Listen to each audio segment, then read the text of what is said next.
할렐루야. 불란서의 작가 생떼지베리는 나치 독일의 점령하에서 고난과 슬픔의 시기를 보내면서 꿈과 희망을 상실한 불란서 사람들을 위해서 어린 왕자라는 소설을 썼습니다. 거기서 그는 사람들이 육신의 눈은 가지고 있는데 마음의 눈이 없다라고 했습니다. 특별히 인생의 본질적인 것은 이 육적인 눈으로는 볼 수가 없다. 오직 마음의 눈으로만 볼 수 있다고 했습니다. 그래서 보아야 될 것을 마음의 눈이 없으므로 보지 못한다라고 했습니다. 그러므로 누구나 마음의 눈으로 보면 우리의 삶을 새롭게 볼 수가 있습니다. 마음의 눈은 영적인 눈입니다. 마음의 눈은 신앙의 눈입니다. 마음의 눈은 믿음의 눈인 것입니다. 그러므로 우리 그리스도인들은 이 하나님의 세계, 영적인 세계, 믿음의 세계를 볼 수 있는 줄로 믿습니다. 세월이 참으로 빠르게 지나갑니다. 벌써 추수감사절이 지나고 성탄절을 앞에 두고 있습니다. 지난 1년을 돌이켜보면은 마음에 안 드는 일, 후회스러운 일, 지우개로 지워버리고 싶은 일들이 분명히 있을 겁니다. 코비드-19을 비롯해서 아픔과 슬픔도 있었고 낙심과 실망과 좌절도 있었고 고통과 고난도 있었습니다. 그러나 신앙의 눈으로, 마음의 눈으로, 믿음의 눈으로 자세히 살펴보면은 그런 가운데서도 기쁨을 찾을 수 있습니다. 실망과 좌절 속에서도 용기를 찾고 꿈과 희망을 찾을 수가 있습니다. 불행 속에서도 행복을 찾을 수가 있습니다. 실패와 고난 속에서도 모든 일이 네트워킹해서 선을 이루게 하신 우리 하나님 앞에 감사할 수 있습니다. 그것이 신앙의 힘입니다. 그것이 마음의 힘입니다. 그것이 우리에게 영적인 힘인 것입니다. 할렐루야. 그렇다면 이제 얼마 남지 않은 한 달을 어떻게 보내야 합니까? 나 하고 싶은 대로 내 마음대로 다 하고 살아야 되겠습니까? 아닙니다. 가장 진실하게 살아야 되고 가장 선하게 살아야 됩니다. 서로 사랑하고 대접하고 봉사하기를 원망 없이 살아야 합니다. 말하는 것도 하나님의 말씀하는 것 같이 제발 이제는 선하고 덕 있는 말을 해야 합니다. 내가 지금 죽더라도 조금 전에 한 말이 아름답고 귀하고 사랑의 덕스러운 말로 남을 수 있어야 합니다. 믿습니까? 그동안 많이 받기만 했습니까? 그렇다면 이제부터는 주는 사람이 되어야 합니다. 최선을 다해서 선을 베풀고 긍휼과 자비로운 마음으로 도와주면서 인생을 최대한 즐기면서 살아야 합니다. 어떤 분은 맛있는 음식을 먹으면서도 기쁨으로 엔조이를 하지 못하고 건강에는 괜찮은가, 이거 먹으면 살은 얼마나 찔까 뭐 걱정하는 분들이 있습니다. 조심하는 거는 좋지만은 어차피 먹어야 할 음식 걱정하면서 먹을 필요가 있겠습니까? 그냥 기분 좋게 먹는 것입니다. 어떤 분은 물건을 살 때 마켓에서 돈 다 주고 계산 다 끝나고 난 다음에 이거 진짜예요, 장사하는 사람에게 진짜냐고 물으면 뭐라고 대답하겠습니까? 가짜라고 하더라도 진짜로 알고 샀으면 기분 좋게 사가지고 오는 것입니다. 우리가 살아온 삶이 많이 속다 보니 그렇겠지요. 남편도 아내도 믿지 못한다고 아우성치니까요. 큰일 아닙니까? 그러나 한번 깊이 냉정하게 생각해 보셔야 합니다. 믿고 살아야 되잖아요. 믿을 수밖에 없잖아요. 먹고 살려면 믿어야 되고 가지고 싶으면 내가 믿어야 되고 같이 살려면 믿어야 되잖아요. 지나친 의심과 걱정은 사단의 충동입니다. 우리는 거기에서 벗어나야 합니다. 그렇습니다. 인생은 어차피 힘들고 어려운 세상을 살아갑니다. 그래서 욥은 인생을 가리켜서 괴로운 것이다. 사도 바울은 인생을 공고하다, 피곤하다, 고통스러운 사망의 몸이다라고 했습니다. 야곱은 애굽의 바로왕 앞에서 자신이 살아온 130년을 해고하면서 Life is short, 인생이 짧더라. Life is difficult, 인생이 힘들고 어렵고 험하게 나는 세상 살았다. 그렇게 고백했습니다. 예수님께서도 우리를 향해서, 인간을 향해서 수고하고 무거운 짐진 자들이라고 말씀을 했습니다. 그렇습니다. 우리가 하루하루 산다는 거 그렇게 쉽지는 않습니다. 가정생활이건 직장생활이건 사업을 하건 이민을 와서 살고 있는 우리들 쉬운 게 어디에 있습니까? 교회 생활은 쉽습니까? 내 돈 내놓고 열심히 봉사하고 욕먹고 눈치 보고 하는 게 교회 생활 아닙니까? 특별히 이민을 와서 살고 있는 우리들 자녀 교육을 비롯해서 돈 벌고 산다는 것이 얼마나 어려웠습니까? 옆에 사람들 때문에 상처받고 아픔 겪을 때는 또 얼마나 많았습니까? 속이 상해서 밤잠을 못 자고 괴로워할 때도 있었습니다. 그러나 여러분, 돌이켜보면 그런 가운데서도 지난날 인생과 싸우고 삶에 도전하고 몸부림치면서 살아왔던 순간들이야말로 내 인생에 있어서 가장 중요하고 소중한 순간들인 줄로 믿습니다. 왜냐하면 내가 걸어온 길, 그것이 살아온 순간순간이 그것이 성공이든 실패든 상관없이 나는 하나님의 사랑이요, 기적의 연속이요, 하나님의 은혜이기 때문입니다. 할렐루야. 오늘은 성경에 나타난 불륜, 스캔들에 대한 이야기를 하나 하려고 합니다. 잘 들으셔야 합니다. 어떤 교회에 설교 시간만 되면 잘 좋은 권사님이 있었는데 어느 날 예배를 마치고 목사님이 인사를 받는데, 목사님 오늘 설교 은혜 많이 받았습니다. 특별히 목사님이 하는 설교 중에 소젖꼭지 얘기가 너무 재미있었습니다. 목사님이 어리둥절했어요. 사무실에 돌아와서 내가 소젖꼭지 얘기를 언제 했나 원고를 찾아보니 소극적인 삶과 적극적인 삶에 대해서 설교를 했더라. 그러므로 모든 설교가 다 그렇습니다만은 오늘은 이 불륜의 말씀은 좀 우리가 정신을 잘 차리고 들어야 됩니다. 어느 날 어떤 사람이 시아버지 유다에게 와서 며느리 다말이 바람이 나서 임신을 했다, 그렇게 알려주었습니다. 그 소리를 듣고 유다는 화를 내면서 그 당시 법대로 며느리를 끌어다 내어 불살라 죽이라 그랬습니다. 그리고 얼마 후에 자초지정 이야기를 다 듣고 자기 생각을 바꾸어서 다말을 살려주었습니다. 그 이유는 이렇습니다. 시아버지 유다는 일찍이 아버지 야곱에게 사랑을 받던 요셉이 형제들이 그를 죽이자고 할 때에 사람 죽이지 말자, 우리 동생인데, 그래서 요셉은 생명을 구하고 미디안 상인들에게 팔려서 애굽으로 갔습니다. 그리고 그 이후에 총리 대신이 되는 거 우리 잘 압니다. 그리고 유다는 그때 그 형제들을 떠나서 수아의 딸을 아내로 맞아 세 아들을 낳았는데 장남 엘, 둘째 오난, 셋째 셀라르였습니다. 세월이 흐른 후에 아버지 유다는 그의 장자 엘이 장성하자 다말이라는 여자로 아내를 삼아 결혼을 시켜주었습니다. 그런데 갑자기 죽습니다. 그 이유를 성경은 엘은 하나님 보시기에 악을 행함으로 하나님께서 그를 죽게 했다 그랬습니다. 그리고 유다는 둘째 아들 오난에게 내 형수에게 들어가서 남편과 아우된 본분을 다 하라고 했습니다. 그렇게 한 것은 그 당시 이스라엘 백성들은 신명기에 나타난 소위 시형제 혼인의 간섭 때문입니다. 형님의 대를 이어서 자식을 낳아야 되는 것입니다. 그런데 오난은 형수가 낳게 될 아들이 자신의 아들이 아니라 형님의 아들이 된다는 것을 잘 알고 있었습니다.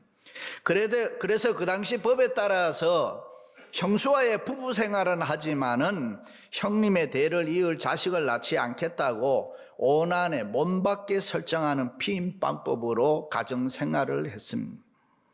이것이 하나님 보시기에 악함으로 하나님께서 그를 또 죽게 했습니다. 여기서 유래된 말이 오나니즘이라는 말입니다. anyway, 이런 말씀을 보면서 우리는 둘째 오난이 자식을 낳지 않는 그 행동이 뭐가 그렇게 죽을 만큼 악한 일인가라고 의문을 가질 수가 있습니다. 그러나 하나님은 그렇게 한 오난의 행위는 단지 자기가 낳은 아들이 형님의 아들이 된다는 그 일보다가 훨씬 무서운 죄가 있었다 그랬습니다. 그것이 무엇이냐 하면은 여기서 자식이 태어나면 장자권과 아버지 재산의 분배 문제가 있었습니다. 다시 말해서 오난이 그렇게 한 것은 돈 때문에, 물질 때문에 눈이 어두워서 그렇게 한 것입니다. 우리나라도 옛날에는 장자에게 50% 이상을 유산으로 주었습니다. 이스라엘도 그 당시 장자는 다른 형제보다 유산의 50% 이상을 분배를 받았습니다. 그런데 만일 형수와의 사이에서 아들이 태어나면 그 아들은 형님의 아들로 유다의 장손이 되는 것입니다. 자연히 아버지 재산 절반이 그 장손에게 상속되고 자신과 동생 셀라는 반의 반 25% 정도 받게 되는 것입니다. 그러므로 오난이 생각할 때는 형수가 아이를 못 낳으면 자신에게 장자권이 있다는 것을 알았습니다. 그 재물욕 때문에 하나님 앞에 죄를 지었다 그랬습니다. 우리는 자본주의 촉을 달리는 이 미국에 살면서 알고 모르는 사이에 실용주의가 되고 상업주의가 되고 이기주의자에 대해서 물들어서 무슨 일이든지 다 돈으로 계산하는, 거기에 익숙해져 있습니다. 돈에 대해서 설명할 필요 없을 만큼 돈이면은 다 된다. 그래서 사람들이 머니토끼라는 말을 쓰는 거예요. 이익과 손해를 잘 따집니다. 계산이 빠르다 보니까 우리에게 인간미가 없어졌습니다. 쉽게 남을 비판하고 정죄합니다. 용서하고 관용하고 사랑하는데 우리 자신의 삶이 그리스도인이지만 너무 인색합니다. 긍휼과 자비와 사랑이 없습니다. 그래서 돈 때문에, 물질 때문에 우리 인간관계가 깨질 때가 얼마나 많은지 모릅니다. 그렇습니다. 오난은 돈 때문에 하나님의 뜻을 순종치 않고 저버렸습니다. 하나님의 말씀 따라 형수에게 들어가서 마땅히 해야 될 법적, 인간적 도리를 하지를 않았습니다. 형수에게는 씻을 수 없는 아픔을 주었습니다. 아버지와 가정 전체를 근심되게 했는데 그것이 하나님 보시기에 악한 것이기 때문에 하나님은 죽였다고 했습니다. 그리고 두 아들이 죽는 것을 보고 아버지 유다는 아이도 못 낳는 며느리 다말이 아마 미웠을 겁니다. 팔자 센 여자라고 생각했을 겁니다. 다말이 팔자가 세서 아이를 못 낳았습니까? 어떤 권사님 아들이 장가를 가서 비실비실 맥을 못 추는 걸 보면서 며느리가 너무 세다고 해서 며느리 자는 침대 밑에다 부적을 갖다 넣었다고 하더라고요. 그게 권사가 할 짓은 아닌데. Anyway, 드디어 셋째 아들마저 죽으면 어쩌나 해서 아버지 유다는 셋째 아들 셀라를 그의 남편으로 주지를 않았습니다. 그리고 며느리 다말을 불러서 이렇게 말합니다. 수절하고 내 아비 집 친정에 돌아가서 내 아들 셀라가 장성하도록 기다리라. 다시 말해서 셀라가 아직도 나이가 어리니까 나중에 그가 자라나 성인이 되면 그때 내가 결혼시켜 주겠다. 그 소리를 듣고 순진한 며느리 다말은 친정으로 돌아갔습니다. 그 무렵에 수아의 딸 시어머니가 죽었습니다.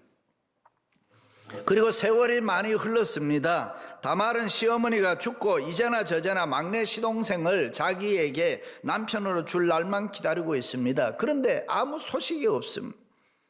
셋째 시동생 셀라가 분명히 장성해서 어른이 되었음에도 불구하고 자기를 부르지 않는 시아버지 유다에게서 자기가 배신을 당했구나라고 생각하게 됩니다. 그러던 어느 날 그동안 아무 소식이 없었던 시아버지가 딥나라는 곳에 비즈니스 여행을 떠난다는 소식을 듣습니다. 그리고 며느리 다말은 시아버지 유다를 유혹하기 위해서 비장한 계획을 세웁니다. 그리고 그녀는 그 당시 풍습대로 과부가 입는 옷을 벗어버리고 몸을 파는 콜걸, 창녀처럼 너울로 얼굴을 다 가리고 유다가 지나가는 길목에 있다가 시아버지 유다를 유혹했습니다.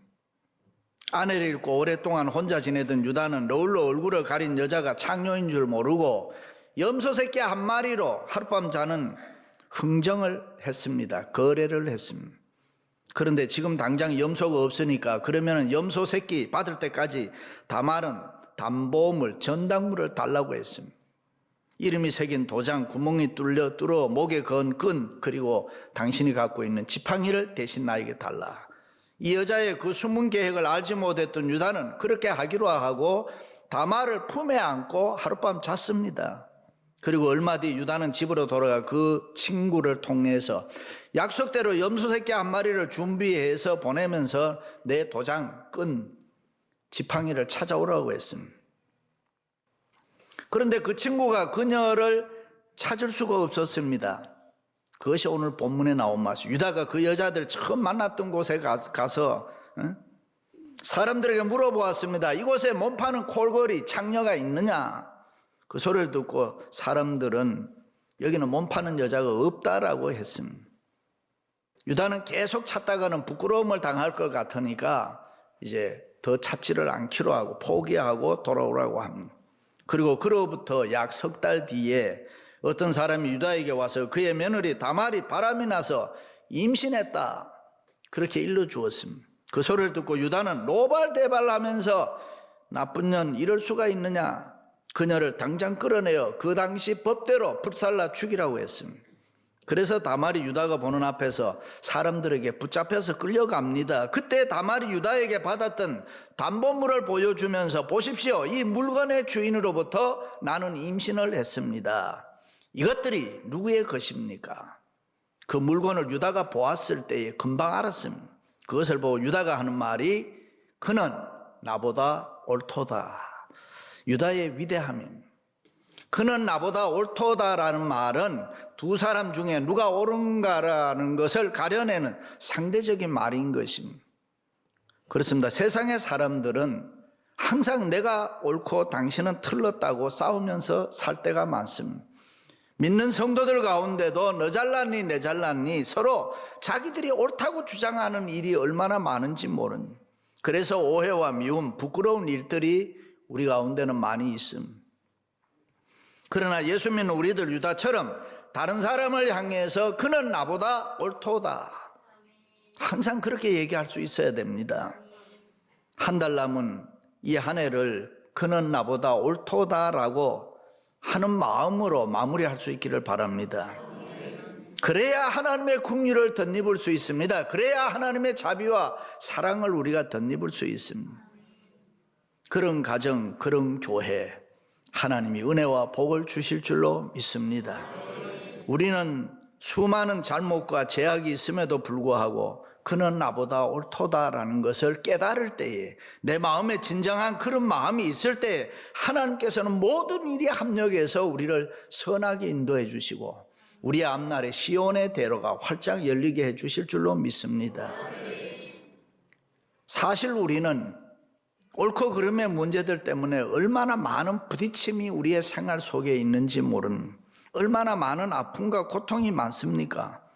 유다가 처음에 다말을 불태워 죽일 나쁜 여자로 알았던 것처럼 우리도 이런 일 앞에 서면 쉽게 분노합니다. 쉽게 정죄합니다. 쉽게 일방적으로 판단하고 이야기합니다. 그렇습니다. 참으로 다말이 시아버지를 유혹하고 욕정을 채운 더러운 여자입니까? 물론 다말이 한 행동이 옳은 일이라든가 도덕적으로 옳다는 얘기는 아닙니다. 그러나 한편으로 생각하면 다말은 그 당시 사회법과 관습에 따라서 그녀가 누려야 할 권리를 시아버지, 시동생으로부터 박탈을 당했음, 자손을 번성시키고 가문을 번창시켜야 할 책임을 못하게 되자 그녀가 택한 마지막 방법이었는지도 모릅니다. 그리고 유다는 어떻습니까? 혼자 사는 남자가 그럴 수 있지 않느냐고. 그녀가 자기 며느리라는 것을 알았다면 결코 그렇게 하지 않았을 것이라고. 다말의 증거물을 얼마든지 은폐하고 양심을 속이고 자기의 무죄를 주장하고 자기를 숨기고 그녀를 빨리 죽일 수도 있었습니다. 아무리 그래도 그렇지 시아버지를 속인 그녀가 나쁘지 않느냐고. Anyway, 두 사람 얘기 들어보면 우리는 어떻게 생각해요? 우리도 그렇게 생각합니까? 시아버지 유다와 며느리 다말 중에서 누가 잘하고 누가 잘못했습니까? 이 말씀은 그런 이분법으로 이해하고 생각하면 안 되는 것입니다. 유다는 신앙의 사람이었습니다. 하나님 앞에 바로 섰습니다. 사건 앞에 바로 섰습니다. 그리고 말과 행동으로 보여주었습니다. 그는 나보다 옳도다. 그리고 뭐라고 했습니까? 내가 내 아들 셀라를 며느리 다말에게 주지 아니하였음이로다. 자기의 잘못을, 죄를 철저하게 회개했습니다. 순리대로, 말씀대로, 법대로, 약속대로 셋째 아들 셀라를 그녀에게 주지 않았던 죄를 이야기합니다. 그렇습니다. 하나님의 방법에 순종하지 아니하고 아들의 생명을 지키기 위해서 인간적인 방법으로 살았다는 것입니다. 다시 말해 아들의 생명은 하나님께 있는데 인간적으로 죽으면 어쩌나, 인간적으로 생각으로 하나님의 뜻에 순종하지 않았던 유다의 죄입니다.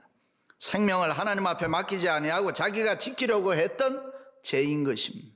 그 결과로 어린아이 한번 낳아보지 않았던 며느리에게 실망과 배신감 그리고 뼈아픈 상처를 주었습니다. 그래서 유다는 그것을 알고 그는 나보다 옳도다. 유다의 신앙의 위대함입니다. 할렐루야. 그렇습니다. 유다는 처음에 며느리 다말을 용서할 수 없는 죄인으로 생각했습니다. 그녀를 불살라 죽이려고 했지만은 그녀의 죄의 원인이 자기에게 있음을 인정하고 자기보다 그녀가 더 옳았다라고 인정해 주는 것입니다. 자신의 체면이나 위신을 생각하면 도저히 그렇게 말할 수가 없는데 유다의 신앙, 유다의 위대함이 여기에 있습니다. 할렐루야.